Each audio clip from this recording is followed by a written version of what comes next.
Salut les belles âmes. J'ai envie de parler d'authenticité, de complétude aujourd'hui, de peur aussi. Voilà, donc il y a des sujets comme ça qui sont assez, comment dire, qui sont, qui font partie du parcours et qui sont clés, voilà, dans le cheminement. Donc comment ça se passe? À un moment donné, on atteint alors c'est quoi la complétude? Pour moi, il y a la complétude et il y a l'authenticité, c'est deux choses différentes. La complétude, c'est quand on arrive à peu près à équilibrer son yin et son yang. Donc, si on était quelqu'un qui était beaucoup dans le faire, on remet de l'être au cœur aussi de notre vie. Si on était beaucoup dans l'être, on arrive aussi à faire des choses. Moi, par exemple, alors quoi que vous en pensiez, hein, j'ai eu beaucoup de commentaires qui m'ont dit t'es yang, t'es chaser yang. Bah, je vous assure que voilà, depuis j'ai fait mon introspection et je vais faire une vidéo là-dessus parce que je pense qu'il y a beaucoup de confusion. Et voilà, bon, moi j'ai ma propre façon de voir les choses, mais voilà, à l'origine je suis yin.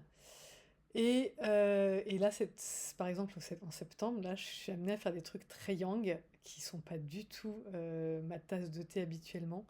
Là, je suis en train de refaire une pièce entièrement chez moi, avec de la peinture dans tous les sens.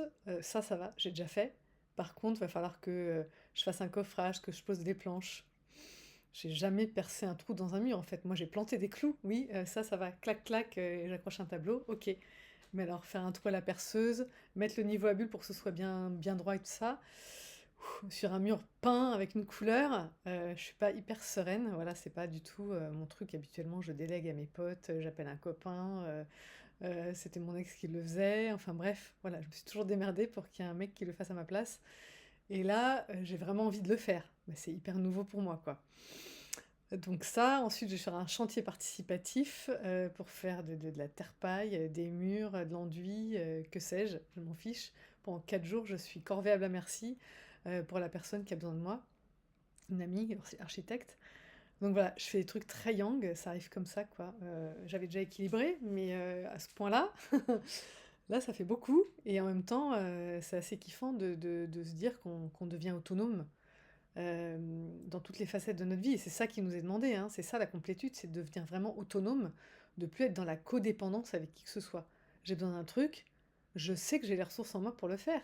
Je veux dire, s'il y a des gens qui peuvent utiliser une perceuse et faire un trou dans un mur, je peux le faire. Il n'y a pas il y a pas de différence entre l'autre et moi. Je suis l'autre, l'autre est moi. Ce que l'autre sait faire, je sais le faire. Voilà, tout simplement. Et donc la complétude, c'est ça. C'est de ne plus avoir peur d'aller dans des registres qui n'étaient pas les nôtres habituellement. De se sentir démuni dans certaines facettes de la vie de tous les jours. Je parle pas de sauter en parachute, là, encore une fois, je parle de gérer son quotidien. J'ai besoin de poser une planche, je peux la poser. Je sais pas, oh, s'il te plaît, je t'offre une pizza, tu me poses une planche. Non, c'est fini ce temps-là. Euh, et c'est vachement kiffant parce qu'effectivement, on peut vraiment faire les choses comme on a envie. Voilà, et on n'est plus aux prises avec les suggestions des autres, t'es sûr? Parce que là, ce serait peut-être mieux. Tout ça, on se l'évite en même temps quand on fait vraiment les choses par soi-même. Voilà, et être yin, c'est être plus dans l'être, dans le j'accueille, je lâche prise, je suis, et ça me suffit bien. J'ai pas besoin de faire pour exister, j'ai juste besoin d'être. Voilà, pour moi, le yang, c'est plus dans le faire, et le yin, c'est plus dans l'être. Et dans la complétude, on essaye d'équilibrer ces deux facettes-là de notre personnalité. À la fois, on sait faire, et à la fois, il y a des moments où on a juste besoin d'être, et on s'autorise à être, et on n'a rien besoin de prouver aux autres. On n'a rien besoin de se prouver à soi-même. On peut rester 1 heure ou deux allongé chez soi, à soi-disant rien faire, alors qu'en fait, il se passe plein de choses.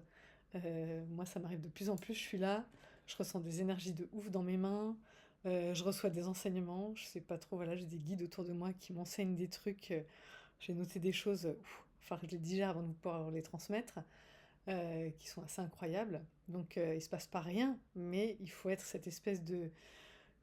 Voilà, on fait rien, quoi, on est... J'aime bien le mot de la flaque d'eau, parce que moi, encore une fois, je suis un signe d'eau ascendant air, donc voilà, pour moi, c'est ça, quoi, c'est accueillir tout ce qui tombe dans l'eau, quoi. C'est un peu ça. Voilà, donc ça, c'est pour la complétude. C'est l'équilibrage entre le yin et le yang, entre le faire et l'être. Voilà. Ensuite, il y a l'authenticité. Des fois, il y a une confusion. C'est pas la même chose. Il y a des gens qui sont en complétude et qui pensent que ça suffit. Non, il faut aussi apprendre à être authentique. Et être authentique, c'est parler pour soi, dire ce qui est juste pour soi à chaque instant. C'est important de faire ça avec son autre. Pour le chaser, il y a une vraie difficulté à savoir qu'à ce moment-là, oui, il faut le faire. Voilà. Non, mais je comprends, là, il a besoin de temps, là, là, là. Ouais, mais il y a des registres qui sont pas OK. Il y a des registres que notre runner prend avec nous qui sont pas OK. Et justement, il vient les prendre avec nous, clac, clac, de temps en temps. Là, il vient toquer à la porte pour voir comment ça répond. Et il faut être là, il faut répondre. Et être authentique, ça permet aussi de dire voilà ce que je veux pour nous dans notre histoire. Donc, par exemple, bah, il y a des chasers qui sont traités un peu comme des maîtresses ou des amants. C'est pas ok. C'est pas ok. Tu veux une histoire d'amour, tu veux être en couple avec ton autre, t'acceptes pas d'être son amant ou sa maîtresse. C'est non.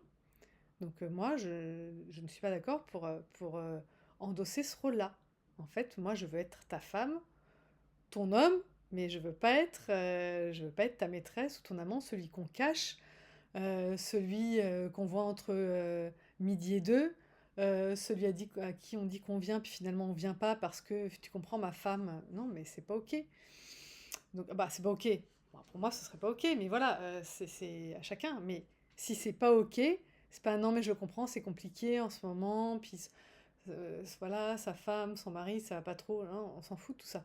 C'est pas ça. Être authentique, c'est parler pour soi, à partir de soi. Et si on est connecté à son enfant intérieur, l'enfant, il n'est pas d'accord pour tout ça. Avec un enfant, c'est blanc ou noir, c'est oui ou non, c'est j'aime, j'aime pas. Voilà, c'est l'enfant, il tranche dans le vif, quoi. Donc quand on n'arrive pas à le faire en tant qu'adulte, on peut retourner à l'enfant. Lui, il ne cherche pas à comprendre. Un enfant entre 0 et 7 ans, il n'a pas les cartouches pour aller comprendre pourquoi les autres ont tel ou tel comportement. Il s'en fout. Lui, il se dit, je veux que maman m'aime pas ou papa m'aime pas. Il n'a pas d'autre couleur. Hein, il se demande si ses parents l'aiment, il m'aime, il m'aime pas, je les aime pas. Il n'y a pas d'autre. C'est pas, ils m'aiment pas. Ah si, peut-être qu'ils m'aiment, mais c'est leur façon à eux de me le montrer parce qu'ils ont vécu un truc difficile. Entre 0 et 7 ans, on n'a pas que ça. On s'en fout. C'est pas le problème. Ben là, il faut un peu revenir à ça.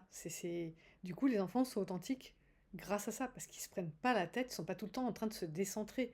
Et tant qu'on se décentre en permanence sur son autre, moi je l'entends hyper facilement en consultation.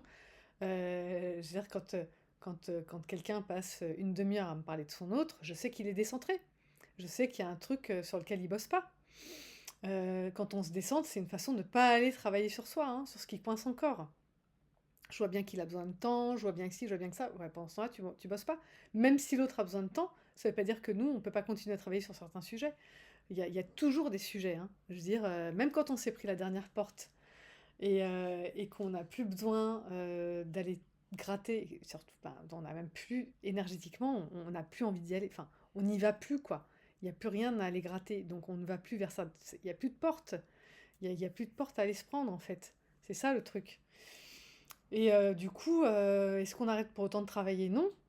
Il y a notre famille qui nous fait travailler, il y a des amis qui nous font travailler, il y a des circonstances de la vie que la source nous apporte qui nous font travailler. Moi, là, ces derniers jours, j'ai eu 3 jours de travail sur des trucs. Ça m'a pas mis du tout dans des démarras, mais je me suis dit, là, il se passe un truc. Là, il faut que je bosse là-dessus. Là, il faut que j'arrive à m'affirmer plus là-dessus, avec d'autres personnes. Euh, Avec mon autre, j'ai pas eu tellement de difficultés à m'affirmer et à rester dans l'authenticité en permanence. Mais alors, ce qui est difficile avec l'authenticité, et c'est là où je vais dégoupiller sur les peurs, c'est que être authentique, euh, la plupart de nous, quand on le fait pas, c'est parce qu'on a peur. Oui, mais si je lui dis ça, peut-être je ne le reverrai plus jamais. Voilà, on a peur de perdre la relation. Donc, CF, ma vidéo sur la confiance. Voilà. Si on a peur, c'est qu'on n'est encore pas dans la confiance. On n'a pas confiance dans le lien, on n'a pas confiance dans la source, on n'a pas confiance en soi. Si être authentique, ça veut dire quand je suis. Si quand on. Alors voilà, ça le truc c'est. Si on se dit quand je suis authentique, je risque de perdre les personnes importantes pour moi, il y a un problème. Il y a un problème. Si les gens nous rejettent parce qu'on est authentique, ça veut dire qu'ils nous aiment pas tels que nous sommes. Bah, pour moi, clairement, c'est plus ok. Je veux dire, si quelqu'un m'aime pas tel que je suis, bah tant pis pour lui, j'ai envie de dire. Voilà, et ça, c'est encore à un niveau 3D, hein, je parle, hein, parce que dans la 5D, il y a que l'amour qui existe. Mais voilà, si à un niveau 3D, si voilà, je bouscule trop l'ego de l'autre en étant qui je suis, tant pis pour l'autre. Voilà, c'est pas pour ça qu'il faut pas que je sois qui je suis. Et être authentique, c'est ça. C'est se dire, À chaque instant, j'ai le droit d'être qui je suis. J'ai le droit de mettre mes limites avec n'importe qui croise ma route et qui va trop loin. Là, c'est stop. Là, tu franchis la ligne. Là, je suis pas d'accord avec ton registre. D'accord? Là, je suis pas d'accord pour que tu me parles de cette façon. Et l'authenticité, ça va jusqu'avec ses enfants. Bon, son conjoint, la plupart d'entre nous, c'est des ex, mais voilà. Ou si c'est pas des ex, c'est avec toutes les personnes. Ta mère, ton père, ton frère, ta sœur, ton autre, ta moitié, ton conjoint, ton ex-conjoint, avec tout le monde, avec quelqu'un que tu croises dans la rue qui passe les bornes des limites. Être authentique, c'est être soi à chaque instant et s'autoriser à exprimer qui on est à chaque instant. Voilà, c'est ça, être authentique. Donc c'est plus dans l'extraversion. C'est savoir poser ses limites, savoir dire qui on est, ne plus avoir peur ni honte de qui on est, se dire que si quelqu'un ne nous aime pas tel que nous sommes, c'est tant pis, c'est lui qui se coupe de quelque chose. Voilà, c'est ne plus agir par peur de ou dans l'évitement de quelque chose. C'est agir parce que à l'instant T, ça nous semble juste. C'est une posture de soi vers soi. C'est une posture, voilà, qui n'a rien à voir avec les autres. Voilà, là, quand quelqu'un, même dans la queue, là, des fois, je suis obligée de recadrer des gens parce qu'ils viennent se coller à moi, j'aime pas ça. Laissez-moi un peu d'espace, s'il vous plaît. Oh, bon, c'est bon. C'est votre façon de le prendre. Mais j'ai pas besoin d'aller jusque dire ça. Mais moi, j'ai besoin qu'on respecte mon espace vital autour de moi.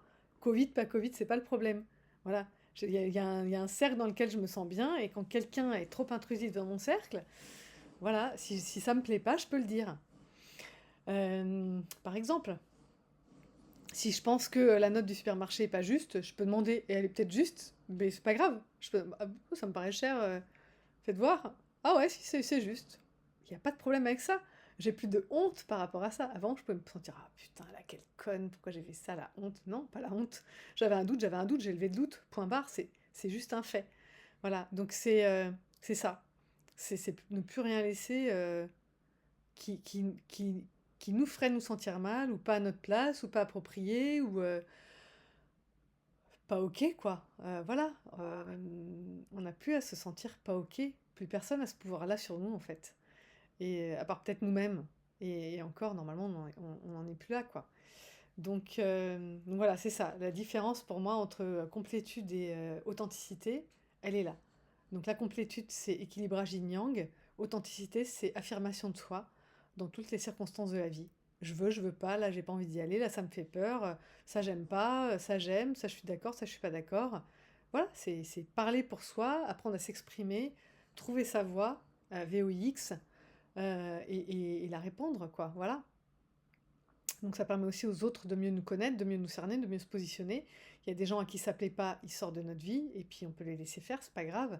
Et puis il y a des gens, ça leur plaît beaucoup, et ils rentrent dans notre vie. Donc qu'est-ce qui se passe quand on s'autorise ça? Quand on entre en complétude et qu'on s'autorise à être plus authentique, bah, c'est comme si on était un aimant, et on a un aimant qui se renforce et qui devient de plus en plus fort. Et quand cet aimant il devient de plus en plus fort, qu'est-ce qui se passe? Bah, la polarité, si on est sud, par exemple, les polarités nord, non, alors les polarités sud, parce que c'est les deux trucs qui se... Il y a des polarités qu'on va repousser. Voilà, il y a des polarités qu'on va repousser plus fort, ils viennent plus du tout dans notre cercle, on les croise plus, ils sont plus là. Et en fait, c'est bien parce qu'on n'est pas dans les mêmes niveaux d'énergie, on se comprend plus, donc on n'a pas grand-chose à faire ensemble au final. Et puis il y en a d'autres, par contre, qui viennent comme ça se coller à nous. Et waouh, quelle rencontre! C'est magique, c'est magnifique. C'est qu'est-ce qu'on a comme truc à se dire, on a plein de choses en commun, on se comprend. Et c'est ce qu'on partageait là avec certaines personnes, c'est on se sent plus seul, quoi. Moi, des fois, j'essaie de me replonger avec mon petit vélo là. Dans des trucs et j'arrive plus à y aller, quoi. Ça va plus au fond. Ah, là, j'arrive plus à aller contacter l'angoisse. Moi, tant mieux, hein. Mais j'arrive plus du tout à me sentir seule. J'essaye, hein, des fois, pour voir, mais j'arrive plus. Alors, peut-être au fin fond de la Cambrousse, là, j'ai encore une petite zone qui va bientôt dégoupiller, je pense, parce que je suis tellement en connexion maintenant avec les arbres, les animaux, les trucs comme ça que. Voilà. Il y a vraiment un moment donné où on a vraiment cette conscience à l'intérieur, au fond de soi, que la solitude, c'est un leurre 3D, ça n'existe pas. La vraie solitude telle qu'on peut telle qu'on l'a expérimentée, qui nous a peut-être fait rentrer en dépression et tout ça, pour certaines personnes, on se rend compte vraiment, on se rend compte vraiment au fond de soi que ça n'existe pas. Et c'est aussi en contactant cette authenticité, justement en se frottant à cette peur de perdre les autres, d'être encore abandonné de ça, quand on va au bout de cette peur, on se rend compte qu'en fait, ça ne se passe pas. C'est pas ça qui se passe. Quand je vais au bout de mon authenticité, non seulement je me retrouve pas seule, mais en plus je me retrouve entourée de gens avec qui j'ai des connexions très profondes. Donc justement, ce sentiment de solitude qu'on avait petit, où on se sentait petite, où on se sentait incomprise, où on se sentait pas relié aux autres parce qu'il y avait une espèce de hiatus de compréhension du monde, là on l'a plus. Parce qu'on rencontre des gens qui ont la même compréhension du monde que nous, avec des échanges incroyables. Voilà. Je pense que c'était tout ce que j'avais à partager sur ce volet-là. Je regarde juste si j'ai pas un truc là. Non. Voilà, je pense que c'est bon. Si j'ai autre chose, ça fera l'objet d'une autre vidéo. 15 minutes, on est bien. Voilà, bon bah encore une fois, ceux qui ont besoin d'un petit coup de pied de biche, là, comment dire, un éclairage pour comprendre où ils en sont, pourquoi ça bloque. Il y a des gens qui sont bien avancés sur le parcours, puis d'un coup, ils sentent qu'il y a un truc qui va pas, ça bloque, ils n'arrivent pas complètement à y aller, ils sont pas sûrs d'eux. Voilà, et puis il y a aussi des gens en début de parcours. Là, j'ai été contactée par quelqu'un qui était en tout début de parcours. Je me suis dit, waouh, quelle chance! C'est une très bonne idée de faire ça parce que je vais donner énormément de clés pour que ça aille vite, quoi, après. Et encore une fois, c'est pas une course de vitesse, mais si on peut s'éviter de tomber dans certains pièges, c'est ça l'idée en fait, hein. Voilà, et quand c'est bloqué, quand c'est complètement bloqué et qu'on comprend plus, voilà, moi je peux vous apporter des éclairages. Je suis jamais tombée sur un cas où je dis là, je vois pas du tout, je sais pas comment t'aider. Non, ça m'est pas encore arrivé. Donc voilà. Donc mon mail, alors encore une fois, je le mets en bas de chaque vidéo, hein, mais sinon c'est amjumelfj@gmail.com. Voilà. Bon bah cheminez bien. Je vous embrasse et puis à bientôt pour une prochaine capsule. Bye bye.